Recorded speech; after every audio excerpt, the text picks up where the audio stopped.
문재인 그 상임 고문의 거취가 좀 주목이 되는데 예. 어제 그 재밌는 사진이 실려 있더라고요. 그 특전사에서 주최한 마라톤 대회 선글라스에 군복 차림으로 예. 나타나니까 예. 이게 무슨 보수단체 회원 같은 느낌도 딱 주고 해서 좀 약간 의아했거든요. 그래서 제가 뭐 잘못 본 거 아닌가 하면서 옛날 사진 아닌가 예. 볼 정도로 유심히 봤는데 예.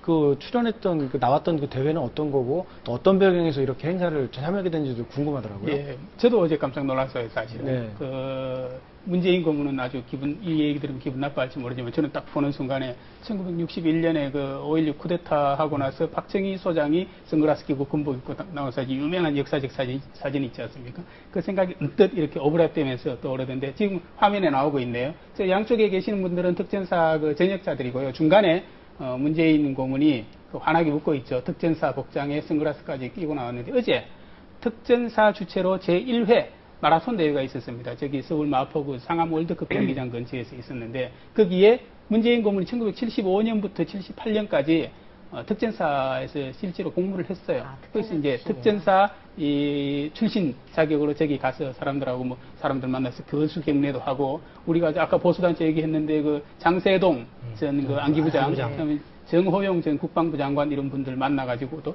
악수도 하고 뭐 이랬다고 합니다. 근데 아이러니한 게 역사적으로요. 저분이 군대 특전사에 갈 때 학생 운동하다가 강제 징집당했어요.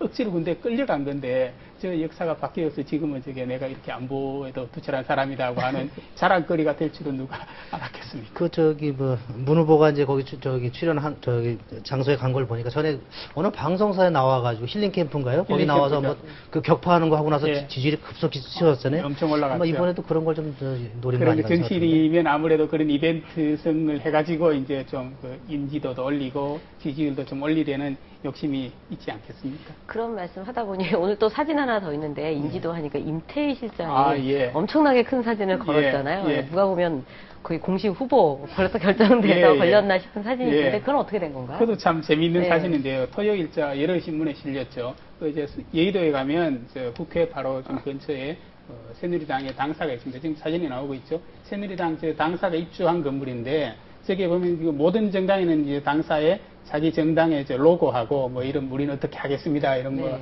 저런 걸 딱 걸어 놓습니다 다 있는데 묘하게도 지금 임태희 전 대통령 실장은 저 당사가 입주해 있는 건물의 위에 그러니까 9층에 자기 캠프 사무실을 차렸어요. 그러니까 캠프 사무실을 차렸으니까 자기도 자기 사진을 뭐 홍보를 해야 되니까 네. 걸어 놓을 거 아니겠습니까? 근데 공교롭게 이제 새누리당 당 로고 바로 위에 자기 대형 사진이 걸려 있으니까 모르는 사람들은 보면은 저 임태희 씨가 새누리당의 공식 대선 후보로 뽑힌 모양이다. 꼭 착각을 할 수 있을 정도의 사진인데 그래서 친박 진영하고 당에서는 야 아무래도 좀 너무한 것 아니냐 그런 얘기도 나오고 있습니다.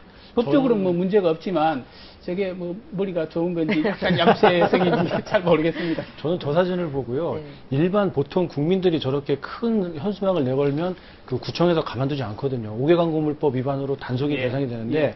정당들은 예외로 해서 사실 허용을 해주고 있고 개수도 지금 보니까 3개나 걸고 있는데 예. 그 국민들에게 특권을 뭐 포기하겠다라고 하면서 예. 저런 것들에 대해서는 집착하는 모습들이 예. 과연 그동안 해온 말들이 진정성 있나라는 의심까지 들게 하고 있습니다. 그래서 요즘 세상이 어떤 세상인데 정당이고 저 대선 예비 주자라고 해서 불법으로 걸 수 있겠습니까? 모르겠습니다. 저거는 아마 좀 확인은 그 정당에 관해서는 봐야 이제 되겠습니다. 봐주죠. 정당에 가서는 예외를 두기 때문에 봐줍니까? 좋아하거든요. 상관이 없는데 예. 일반 국민들하고는 분명히 형평성에 문제가 있는 대목입니다. 지금 이동희 차장이 서울시청을 담당하기 때문에 그런 걸 예, 잘 알아요. 맞을 것 같네요.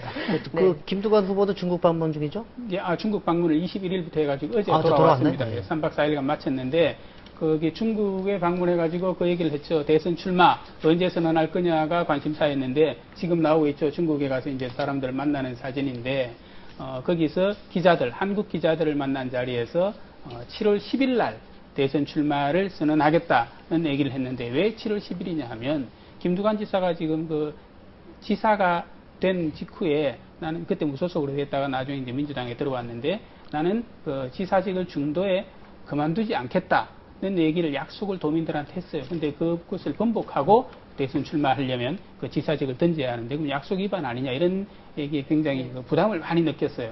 그래서 그것 때문에 이번 6월 30일이 자기 임기의 딱 절반 반환점을 도는 날입니다. 그래서 이왕 약속을 깨는 거 절반 반환점이라도 넘기고 나면 그래도 마음에 빚 부담이 조금 들지 않겠느냐 이런 의미에서 6월 30일을 넘기면 대선 출마 선언하겠다 하는 말이 많았는데 네. 실제로 30일 넘기고 7월 10일로 날을 잡은 것 같습니다. 예, 하여튼 뭐 대선 그 주자들이 뭐 특전사도 가고 또 선글라스도 끼고 그다음에 또 대형 프랜카드 끌고 결국 이제 국민의 눈길을 끌기 위한 건데 그것보다는 어떤 진정성을 갖고 있냐는 게 국민의 좀 관심인 것 같습니다.